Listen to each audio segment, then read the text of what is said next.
வணக்கம். வாங்க, வணக்கம். வணக்கம். நமஸ்தே. உட்காருங்க. வணக்கம்.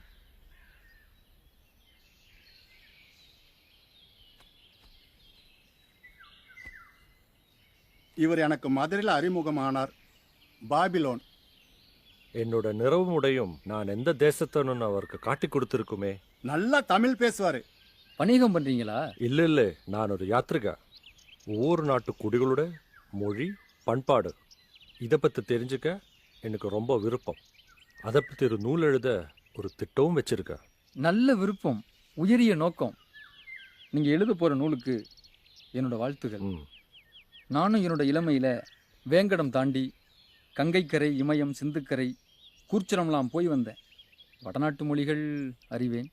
மணமுடிக்கிறத எங்களோட பேச்சு வழக்கில் கால் கட்டுன்னு சொல்லுவாங்க. இல்லறத்தான அப்புறம் எங்கேயும் போக முடியலை. பருக பானம் உலையில வச்சிருக்கேன். நாச்சியாருக்கு பரிசளிக்க 2 பட்டு புடவை கொண்டு வந்திருக்கேன். பட்டா? ஆ. ஐயோ, ஆயிரக்கணக்கான புழுவ கொன்றுல நூல் எடுத்திருப்பாங்க. ஓ. தலை மேல பழி விழுமே. உங்களோட உயிர்வதை கோட்பாட்டை நான் மறந்துட்டேன். பருத்தி ஆடை இருக்கு. அது இருங்க. இருக்கட்டும், உட்காருங்க. முதல்ல பருக கொண்டு வரேன், அப்புறம் பசியாரலாம். உங்க பண்பாடிலே விருந்தோம்பாளுக்கு முக்கியம் இடம் கொடுக்குறீங்க. ஆம், மகிழ்ச்சியாக இருக்கிறேன். முதல் இடம் விருந்தோம்பலுக்கு தான்.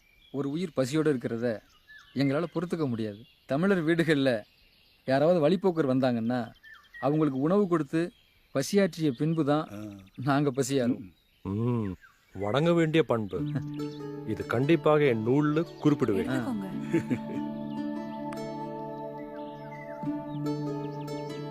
ஐயனே, மூலிகை வாசம்.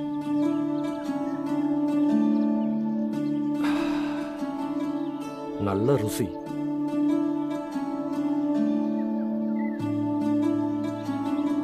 மதுரையிலே சில தமிழ் அறிஞரை சந்தித்தேன். அவங்க உலகத்துல மூத்த மொழி முதல் மொழி தமிழ்னு சொல்றீங்க. எல்லா மொழிக்காரங்களும் தங்களுடைய தாய்மொழி அப்படி தான் சொல்லுவாங்க. உலகத்திலேயே முதல் மொழியான்னு எனக்கு தெரியாது.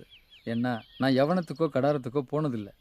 ஆனால் தெற்கே குமரியிலிருந்து வடக்கே கங்கை தீரம் வரை இந்த நிலப்பரப்பில் தமிழ் தான் மூத்த மொழி.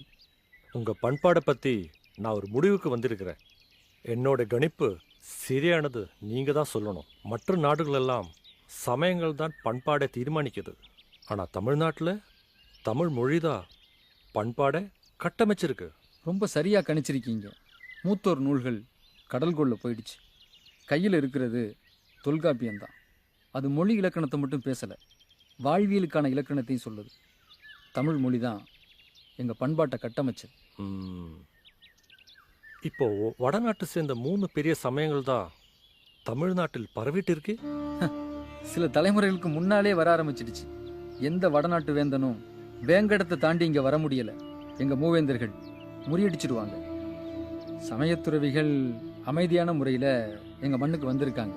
இதனால பண்பாடு கலப்பை ஏற்படாதா? ஒன்றா வாழும்போது கொடுக்கறதும் கொள்ளுறதும் நடக்கத்தான் செய்யும். நல்லது எடுத்துக்கிட்டு அல்லாததை விளக்கிடணும். ம். இது மாத்தி நடந்துருச்சுன்னா? கடல் இருக்குல்ல, கடல் கடல் உயிரோட உள்ளது தான் தனக்குள்ள வச்சிருக்கும். செத்ததை கரை ஒதுக்கிடும். தமிழ் பண்பாடும் கடல் மாதிரி தான். வட தேசத்தில் சமயங்கள் தான் அரசை கட்டுப்படுத்துது. தமிழ்நாட்டு அரசவைகளில் அறிஞர்களுக்கும் புலவர்களுக்கும் தான் மரியாதை. சமயவாதிகள் அரசியலில் தலையிடுறத தமிழ்நாட்டு அரசவை ஒருபோதும் அனுமதிக்கிறதில்ல.